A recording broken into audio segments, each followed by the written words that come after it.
ವಿದ್ಯಾರ್ಥಿಗಳೇ, 9ನೇ ತರಗತಿಯ ದ್ವಿತೀಯ ಸಂಕಲನಾತ್ಮಕ ಮೌಲ್ಯಮಾಪನ ಮಾದರಿ ಪ್ರಶ್ನೆ ಪತ್ರಿಕೆಯನ್ನ ಮಂಡಳಿಯಿಂದ ಬಿಟ್ಟಿದ್ದಾರೆ. ಮಾರ್ಚ್ 2020-26ರಲ್ಲಿ ನಡೀತಕ್ಕಂಥದ್ದು. ಅದರ ಕ್ವಶನ್ ಅನ್ನು ನೋಡೋಣ. ಈ ಕೆಳಗಿನ ಪ್ರತಿಯೊಂದು ಪ್ರಶ್ನೆ ಅಥವಾ ಪೂರ್ಣ ಹೇಳಿಕೆಗಳಿಗೆ 4 ಪರ್ಯಾಯಗಳನ್ನು ನೀಡಲಾಗಿದೆ. ಸರಿಯಾದ ಉತ್ತರವನ್ನು ಆಯ್ಕೆ ಮಾಡಿ ಅದರ ಕ್ರಮಾಕ್ಷರದೊಡನೆ ಪೂರ್ಣ ಉತ್ತರವನ್ನು ಬರೆಯಿರಿ ಅಂತ ಕೊಟ್ಟಿದ್ದಾನೆ. ಮೊದಲನೇದಾಗಿ ಈ ಕೆಳಗಿನವುಗಳಲ್ಲಿ ಅಭಾಗಲಬ್ಧ ಸಂಖ್ಯೆಯು ಅಂತ ಕೊಟ್ಟಿದ್ದಾನೆ. ಅಭಾಗಲಬ್ಧ ಸಂಖ್ಯೆ ಅಂತ ಹೇಳಿದ್ರೆ ಅದು P/Q ರೂಪದಲ್ಲಿ ವ್ಯಕ್ತಪಡಿಸಕ್ಕಾಗದೆ ಇರ್ತಕ್ಕಂಥದ್ದು ಒಂದು, ಇನ್ನೊಂದು ಅಂತ್ಯ ಆಗದೆ ಇರ್ತಕ್ಕಂಥದ್ದು. ಆ ಥರ ಇರ್ತಕ್ಕಂಥದ್ದನ್ನ ಅಭಾಗಲಬ್ಧ ಸಂಖ್ಯೆ ಅಂತ ಕರಿತೀವಿ. ಇಲ್ಲಿ √49 ಭಾಗಲಬ್ಧ ಸಂಖ್ಯೆ, 4/3 P/Q ರೂಪದಲ್ಲಿದೆ. ಇದು ಅಂತ್ಯ ಆಗಿದೆ. √13 ಇದು ನಮಗೆ ಅಂತ್ಯ ಆಗದೆ ಇರ್ತಕ್ಕಂಥದ್ದು, ಆವರ್ತನೂ ಕೂಡ ಆಗೋದಿಲ್ಲ. ಆ ಥರ ಇರ್ತಕ್ಕಂಥದ್ದನ್ನು ನಾವು ಅಭಾಗಲಬ್ಧ ಸಂಖ್ಯೆ ಅಂತಂದೇಳಿ ಕರಿತೀವಿ. ಹಾಗಾಗಿ √13 ಅಂತಕ್ಕಂಥದ್ದು ಅಭಾಗಲಬ್ಧ ಸಂಖ್ಯೆ. ಮೂಲ ಬಿಂದುವಿನ ನಿರ್ದೇಶಾಂಕ ಅಂತ ಕೇಳಿದರೆ, ಮೂಲ ಬಿಂದುವಿನ ನಿರ್ದೇಶಾಂಕ ಅಂದ್ರೆ ನಮಗೆ ಈ ರೀತಿಯಾಗಿರ್ತಕ್ಕಂಥ ಗ್ರಾಫ್ನಲ್ಲಿ ಈ 0ಯಿಂದ ಬಲಭಾಗಕ್ಕೆ ಬರ್ತಕ್ಕಂಥದ್ದು, 0ಯಿಂದ ಎಡಭಾಗಕ್ಕೆ ಬರ್ತಕ್ಕಂಥದ್ದು, 0ಯಿಂದ ಮೇಲ್ಭಾಗ ಮತ್ತು 0ಯಿಂದ ಕೆಳಭಾಗ. ಮೂಲ ಬಿಂದುವಿನಲ್ಲಿ x ಬೆಲೆನೂ 0 ಇರುತ್ತೆ, y ಬೆಲೆನೂ 0 ಇರುತ್ತೆ. ಹಾಗಾಗಿ ಇಲ್ಲಿ ನಮಗೆ ಕೊಟ್ಟಿರ್ತಕ್ಕಂಥ ಮೂಲ ಬಿಂದುವಿನ ನಿರ್ದೇಶಾಂಕ A00 ಅಂತಕ್ಕಂಥದ್ದು ಆಗಿರ್ತಕ್ಕಂಥದ್ದು. ನೆಕ್ಸ್ಟ್ ಬಂತು x ಮತ್ತು y ಎರಡು ಚರಾಕ್ಷರವುಳ್ಳ ರೇಖಾತ್ಮಕ ಸಮೀಕರಣದ ಸಾಮಾನ್ಯ ರೂಪ ಅಂತ ಕೇಳಿದಾನೆ. ಇದರಲ್ಲಿ ರೇಖಾತ್ಮಕ ಸಮೀಕರಣ ಅಂದ ತಕ್ಷಣನೇ ಚರಾಕ್ಷರ ಇರ್ತಕ್ಕಂಥದ್ದು x ಬೆಲೆ ಮತ್ತು y ಬೆಲೆ ಎರಡೂ ಕೂಡ ಸಮೀಕರಣದ ಬೆಲೆ ಅಂದ್ರೆ 0 ಇರುತ್ತೆ. ಹಾಗಾಗಿಬಿಟ್ಟು ಇಲ್ಲಿ ಬರ್ತಕ್ಕಂಥ ಬೆಲೆ ಏನಿದೆಯೋ ಅದು ನಮಗೆ ax + by = c = 0 ಆಗ್ತಕ್ಕಂಥದ್ದು. ನೆಕ್ಸ್ಟ್ ಮತ್ತು ಕೊಟ್ಟಿರುವ ಚಿತ್ರದಲ್ಲಿ ಎಕ್ಸಿನ ಅಳತೆ ಅಂತ ಕೊಟ್ಟಿದ್ದಾನೆ. ಇಲ್ಲಿ ಎಕ್ಸಿನ ಅಳತೆ ಇದೆ. ಇದರ ಅಳತೆಯನ್ನು ತಗೊಂಡ್ರೆ ಇದು, ಇಲ್ಲಿ ನಾವು ಈ ಅಳತೆಯನ್ನು ತಗೊಳ್ಳೋಣ. ಈ ಕಡೆ ಇರ್ತಕ್ಕಂಥ ಕೋನ 60 ಡಿಗ್ರಿ ಇದೆ.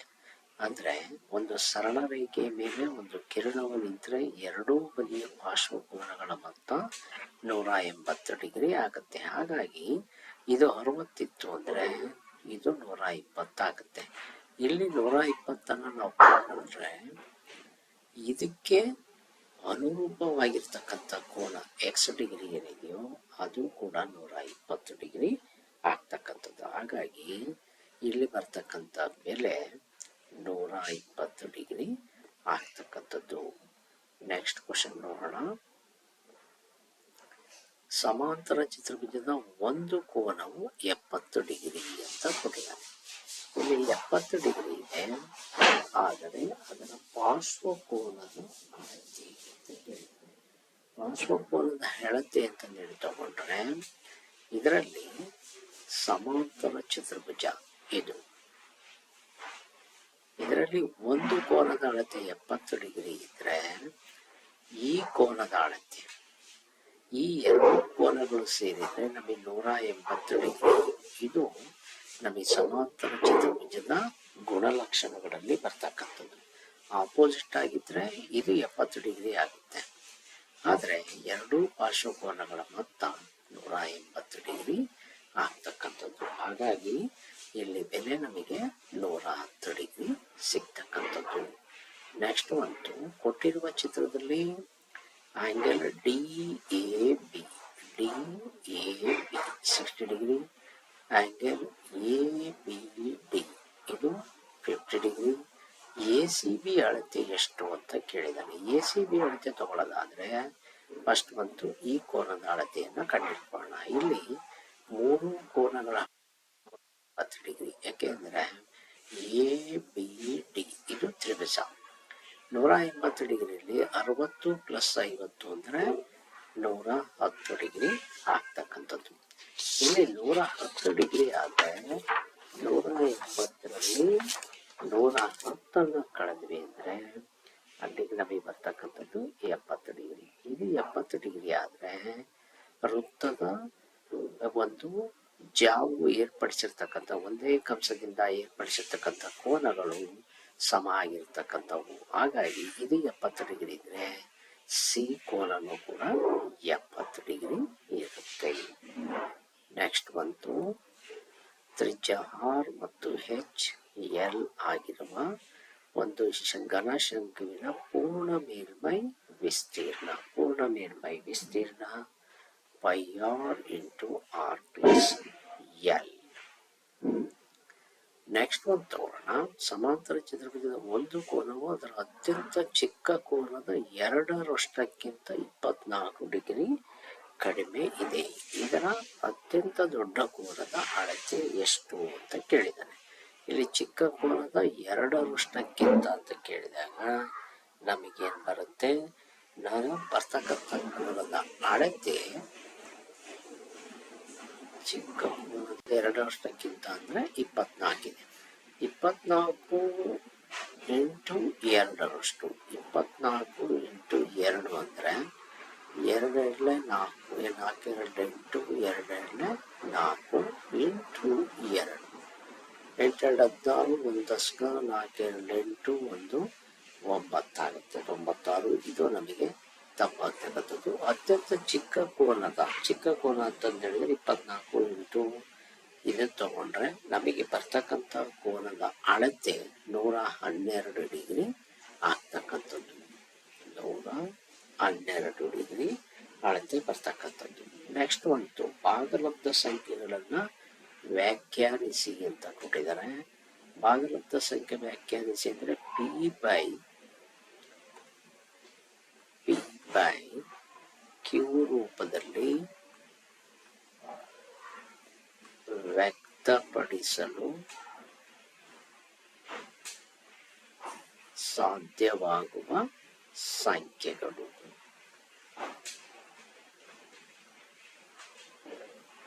ಇವು ನಮಗೆ p q belongs to Z condition q not equal to 0 ಆಗಿರಬೇಕು. ನೆಕ್ಸ್ಟ್ ಒಂದು ಎಕ್ಸ್ ಅಕ್ಷದ ಮೇಲಿನ ಮೂಲ ಬಿಂದುವಿನ ಎಡಕ್ಕೆ ಅಂದರೆ ಮೈನಸ್ ಆಗುತ್ತೆ. 4 ಮೂಲಮಾನಗಳಾದರೆ ಬಿಂದುವಿನ ನಿರ್ದೇಶಾಂಕಗಳು ಅಂತ ಕೇಳಿದ್ದಾನೆ. ಎಡಕ್ಕೆ ಅಂದಾಗ -4 0, ಯಾಕೆಂದ್ರೆ ಎಕ್ಸ್ ಅಕ್ಷದ ಮೇಲೆ ಇರ್ತಕ್ಕಂಥದ್ದು. 2 ಅಂತ್ಯಬಿಂದುಗಳನ್ನು ಹೊಂದಿರುವ ರೇಖೆಯ ಭಾಗವನ್ನು ಹೆಸರಿಸಿ ಅಂತ ಕೇಳಿದ್ದಾನೆ. ರೇಖೆಯ ಭಾಗವನ್ನು ತಗೊಂಡ್ರೆ ರೇಖಾಖಂಡ ಆಗಿರ್ತಕ್ಕಂಥದ್ದು. ಚಿತ್ರದಲ್ಲಿ ABC 142 ಡಿಗ್ರಿ ಇದೆ. ಇದರ ಸರಳಾಧಿಕ ಕೋನ ಅಂದರೆ ಈ ಕಡೆ ಬರ್ತಕ್ಕಂಥದ್ದು ಭಾಗ. ಈ ಕಡೆ ಭಾಗ ಬಂದರೆ ಟೋಟಲ್ ಆಗಿ ವೃತ್ತ ತಗೊಂಡಾಗ 360 ಡಿಗ್ರಿ ಆಗುತ್ತೆ. ಅದರಲ್ಲಿ 142 ಕಳೆದ್ರೆ 10 2 ಕಳೆದ್ರೆ 8, 5 4 ಕಳೆದ್ರೆ 1, 3 1 ಕಳೆದ್ರೆ 2 ಅಂದರೆ 218 ಡಿಗ್ರಿ ಆಗ್ತಕ್ಕಂಥದ್ದು. ಇದು ನಮಗೆ ಬರ್ತಕ್ಕಂಥದ್ದು. ಇಲ್ಲಿ ನೆಕ್ಸ್ಟ್ ಬಂತು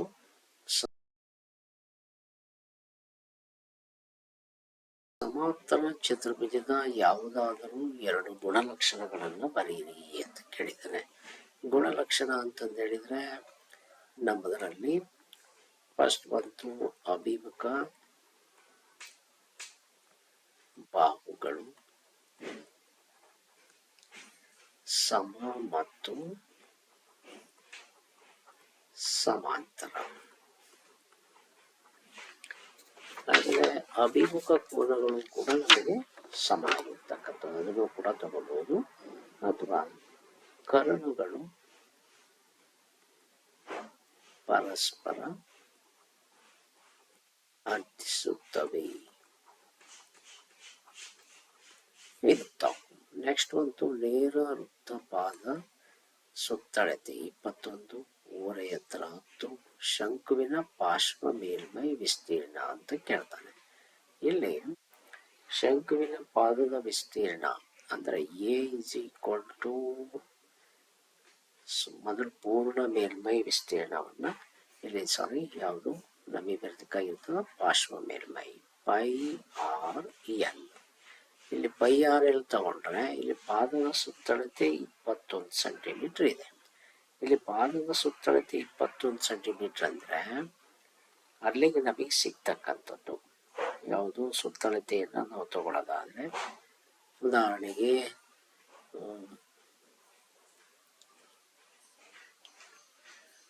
ಇಲ್ಲಿ ಶಂಕುವಿಂದು ಅಂದ ತಕ್ಷಣ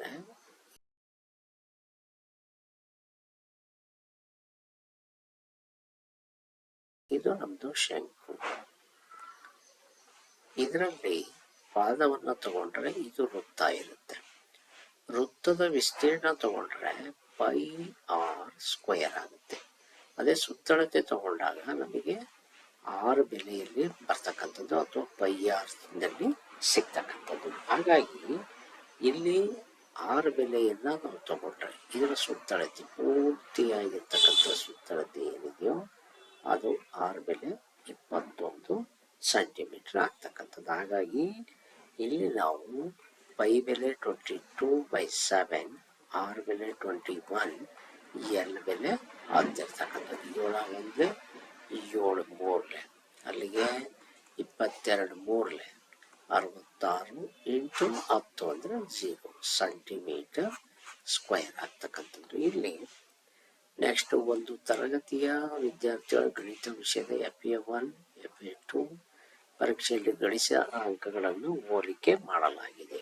ಈ ದತ್ತಾಂಶವನ್ನು ಪ್ರದರ್ಶಿಸಲು ಯಾವ ನಕ್ಷೆಯು ಸೂಕ್ತವಾಗಿದೆ ಅಂತ ಕೇಳಿದರೆ ಇಲ್ಲಿ ಸೂಕ್ತ ಆಗಿರ್ತಕ್ಕಂಥದ್ದು ಅಂತಂದು ಹೇಳಿದ್ರೆ ಸ್ತಂಭ ಲೇಖ ಬರ್ತಕ್ಕಂಥದ್ದು.